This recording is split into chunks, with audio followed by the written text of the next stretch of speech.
G'day. G'day. Thanks for stopping by. Thank you for joining us. Well, we have stumbled on a gem of a town. Can't wait to share this video with you. Oh my goodness. I tell you what, after this, I reckon Mudgee is going to be on your bucket list of places to get to in Australia. Yeah. You may recall in our last video, we arrived in Mudgee after a lot of rain. And we couldn't find a powered site that wasn't in a sort of swampy area. So we had to wait for the next day till people started to leave to be able to look for a half decent site. We managed to get hold of a really good one, power and water. So we were pretty happy with that. And then the weather started to clear up, and now check this out. It is turned on a treat for us. It's not too hot. Apparently last week it was scorching hot, like in its 40s or up to 40 degrees or something. So it's not too bad, like mid to low 20s, sunshine, can't complain. Right, tonight, I have to check out one of the pubs in Mudgee. One of the iconic pubs, Paul, no less. Yeah? Yeah. Cool. The Oriental Hotel. So I'll be curious to see what that's like. It's about a 20-minute walk from the Showgrounds here to the Oriental Hotel. The ground's very level and even here, so it's a nice, easy walk. We did have to walk over the railway line, but that was fine. Does that use that railway line? I don't know. I don't know if that is. It doesn't look like it, does it? One of the things we love about walking through places is soaking in the unique vibe and the rich history of the town.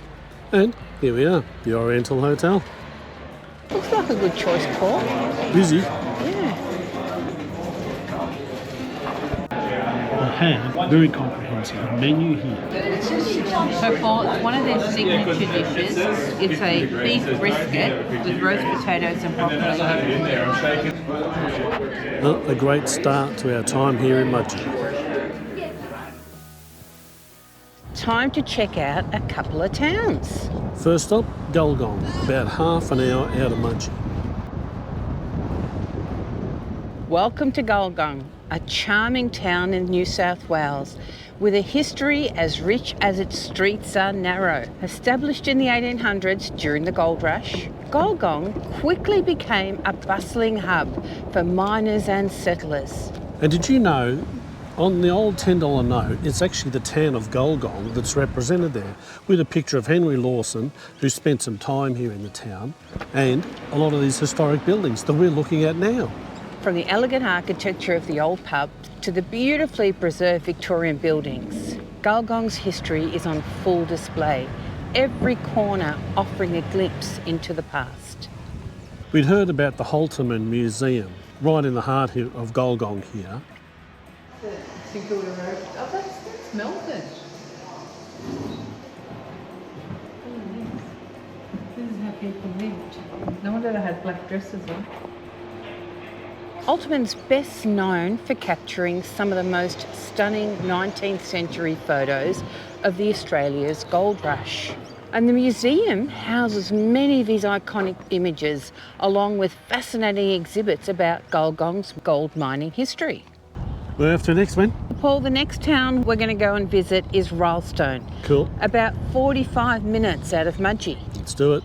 Rylstone is a town steeped in history as well, with charming streets lined with stunning historic buildings. The architecture here is a delightful mix of colonial and Victorian styles. So when have you been an architectural buff? Since I read it in this magazine. Oh, okay. Yeah, that makes sense. Well, I reckon it must be lunchtime, and the Globe Hotel looks like a pretty good option. Yeah, it gets good reviews too. A local gem, I believe. Known for its great food and historic charm, it's the perfect place to relax and soak in the town's vibes.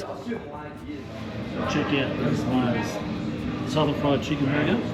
Check out the bangers and chips. It's pretty good. There are so many of them, Paul. Decent lunch. I even want to take a doggy bag. All right, we're off to the Mudgee market, where the best of the region comes together. This market is a haven for wine lovers. Can't believe the amount of wineries, whiskey and mead you can get at a market. I love this market already. You know what, Paul? I love markets, but I'm really loving this one. Brenda found plenty of organic goodies at the market. Stocking up on fresh local produce made a day. Sure did. The Mudgee market has something for everyone. We've just called into the small winemaker centre. Makes it that much easier. You have a number of small wineries all in the one place. So let's go check them out. Yeah, definitely. It's the perfect starting point for exploring the region's incredible wines. Oh, yeah. I think it's called because it's all these little local wineries that are too small to open up on their own, but they've come and, they come together to sell their wine under this one roof. Yep. I don't really go to the fancy ones, I go to the rough ones. What'd you get? Well, Paul, a lot more than I anticipated. They have this deal where you buy 2 ports and you get 1 for free. That's dangerous. Yeah, I know. But there's the white port in there. You make that into a spritzer, and you did it for us. Oh my god, it was so good. So that was that, and then we got a couple of reds. So we got 5 all up. Buy 2, get 1 free port. There's 3, and a couple of reds. And buy 2, get 2. Yeah, that's right. Buy 2, get 2 reds. So from here, our journey through Mudgee's wine country has begun. We'd heard that Logan Winery offers amazing wines and also is a place to take in breathtaking views. Seems a perfect spot to enjoy some wine tasting. And as we checked out the dining area, the view across the vineyard was nothing short of spectacular. We couldn't resist stepping out onto the balcony, where the vines seemed to stretch forever. And soak in the scenery. Oh yeah. On our way out, we noticed the vines heavy with fruit. Bit of a reminder of the hard work that's going to be ahead producing some of these gripper wines that we're tasting. So the guy at the small winemaker centre recommended 971 Estate as a place to visit and grab some lunch. Well, welcome to 971 Estate Winery, where beauty meets tranquility. It's a perfect day to be out here on the lawn, sipping wine and soaking in the views. And then there's Rebecca, the friendly chicken, who quickly made herself at home as we enjoyed the afternoon. Exactly asking for food, Paul.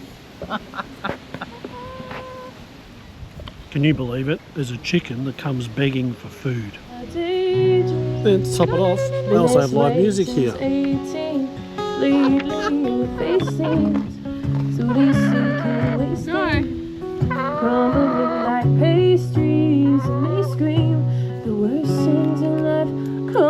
And Rebecca seems to have made herself quite at home here at our table. But wait, there's more. Today we're doing something a bit different. We're going to a bread making class at Zin House in Mudgee. And I know it sounds odd because Wenda's gluten-free or making bread. Well, she's living dangerously, living on the edge today. But I'll tell you what, if the venue's anything to go by, it's going to be a magic day. The weather is perfect. This site, oh my goodness, it blows you away. I'm looking forward to showing you around Zin House. Oh, what a spot. At Zin House, the sourdough cooking class is more than just a lesson. It's an experience. The table setting alone sets the perfect scene, making you feel right at home. You get your hands dirty, kneading the dough and learning the art of sourdough baking, all while enjoying the hands-on guidance from the experts. Afterward, a stunning lunch awaits, featuring fresh, vibrant salads, succulent meats, and of course, Zin's House own wines. But it still doesn't end there.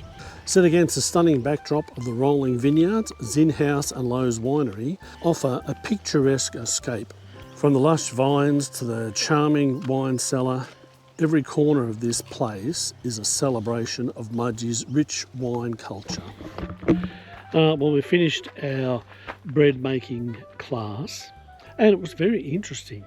And an amazing lunch afterwards with wine. Incredible. Wow. It was delicious. Yeah. Ended up with a couple of starters for our sourdough breads. Yep. Hopefully we'll be able to do it and learn to do it either in the Weber or on the campfire. Yep. So see how we go. Anyway, we're off to the wine cellar now and do a little bit of tasting. Why not? Yeah. We're here. That's right. Let's go. Let's go.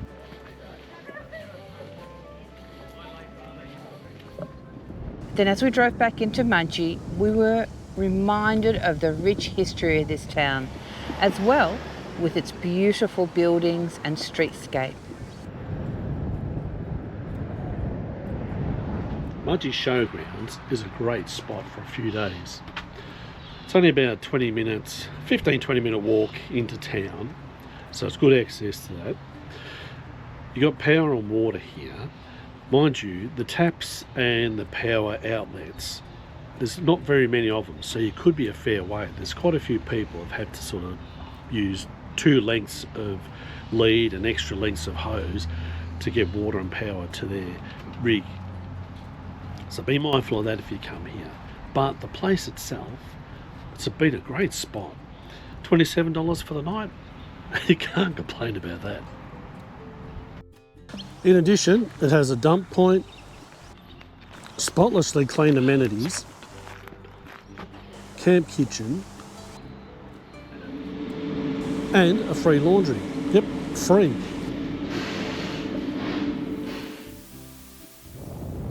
It's now time to check out a couple of the beautiful walks that we heard about. The first of our walks today is to Hands on Rock. So it's taken us just over half an hour out of Mudgee to get here. It's only about 600 metres to Hands on Rock, but apparently it's a grade 3 walk. So it sounds like it could be interesting. I'm not sure if it's challenging, but we'll see what it's like, why it's a grade 3 walk. So the path here, it really is just a little trail. It's not formed in any way, but it's also quite smooth. It's just uphill a bit. I don't know if it's going to get any worse. It's not that far in. Even on this short walk, there are a couple of posts along the track with information about the site and its history.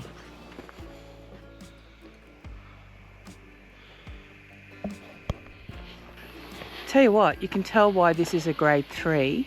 When you're first coming up, it's fine. You just sort of walking over a few routes, but you get up higher up, closer to the hands, and you're doing a lot of rock climbing. Yeah, you really need to have your balance about you to be able to do that bit of the walk. As we approach, we could feel the age and significance of this site.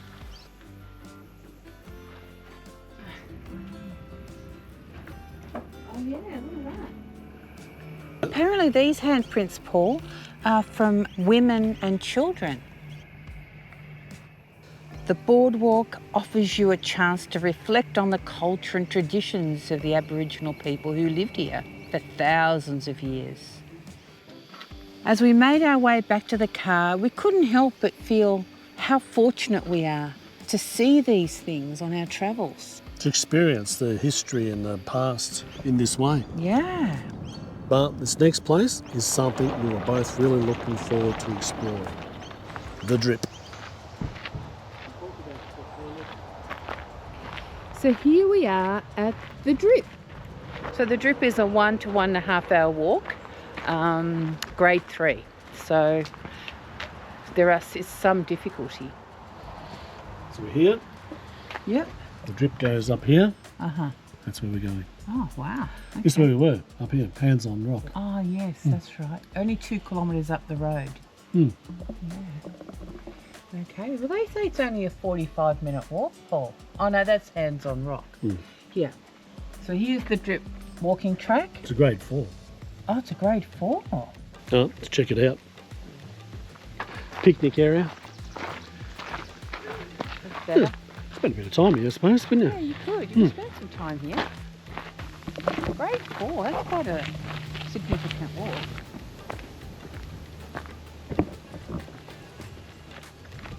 Well, it's starting off easy enough, but as we know, it doesn't always finish that way.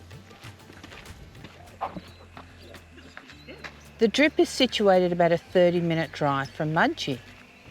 It's an iconic spot, so whether you're a seasoned hiker or just looking for a short and easy escape into nature, this spot offers something for everyone. The trail here is about 1.5 kilometres long each way. 35 to 45-minute walk one way. making it easy to take in the surrounding without overexerting yourself. My kind of walk.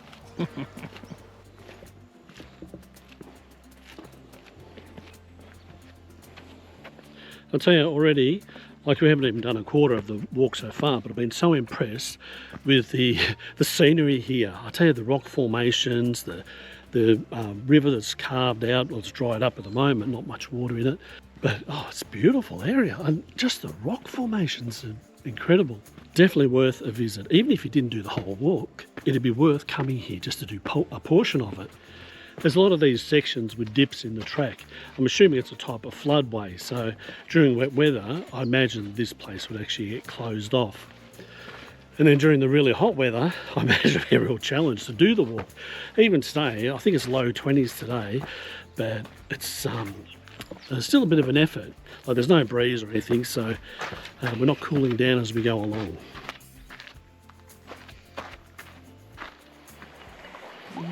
But it's not just the walk that makes the drip special, and it is special. The real magic happens when you reach the end of the trail, where you'll be greeted by the towering cliffs of sandstone and the water trickling down the rock faces. This is as far as the path goes.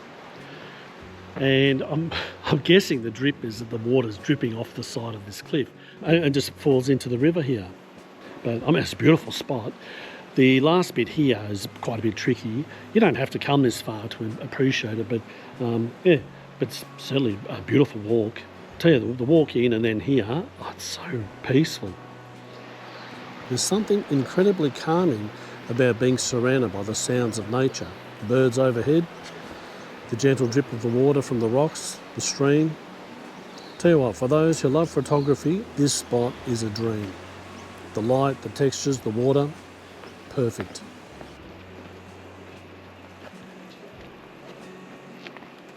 Ew, what's that? Oh, that looks like a thing. Gotta watch those things. So there's a 20-metre walk up to the lookout, which is just up here. There's a good chance that you're going to spot some local wildlife like the roos or the wallabies jumping around. So having completed the walk, I don't know why it's a grade 4 walk. It didn't feel like that. Like, it wasn't really steep in any places.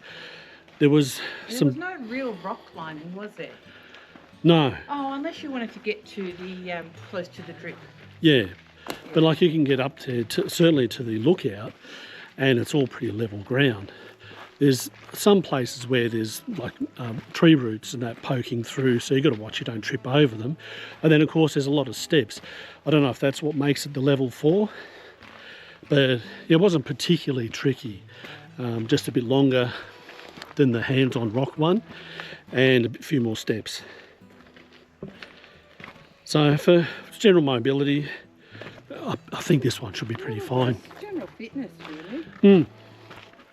But I think overall, yeah, it's a very manageable. We found it quite manageable for our fitness level, which is very basic. I mean, we don't have fitness routines or pump weights or anything, as you can probably tell. And because it was a bit cooler today, and I didn't seem that far, like, 3 kilometre round trip or not even, we chose not to take the water in, which probably wasn't the best choice in thinking about it now. So I'll look forward to getting back to the car and have a sip of water. Oh. Maybe that's why it's a grade 4. There's another little stop on the side of the road at a place called Frog Rock. So it's this huge rock just on the side of the road.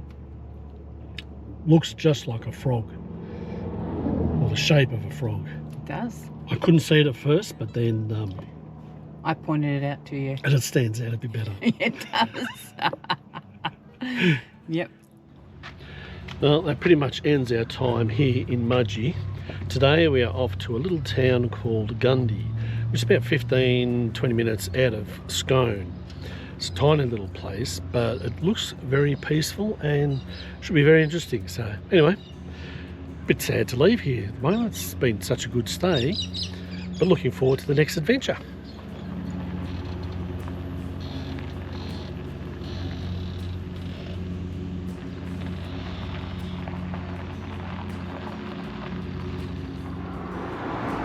As we head out of Mudgee today, once again was sport for choice.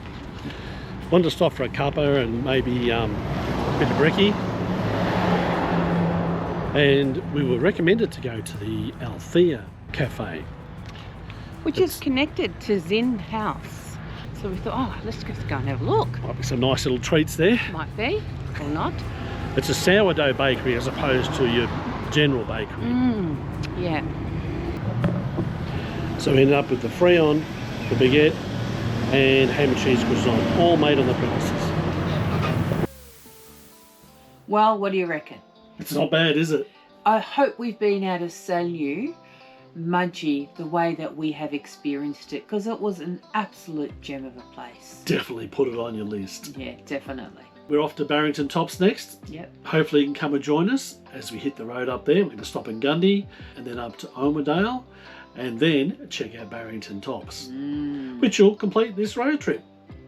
Thanks for stopping by. Bye for now. Bye.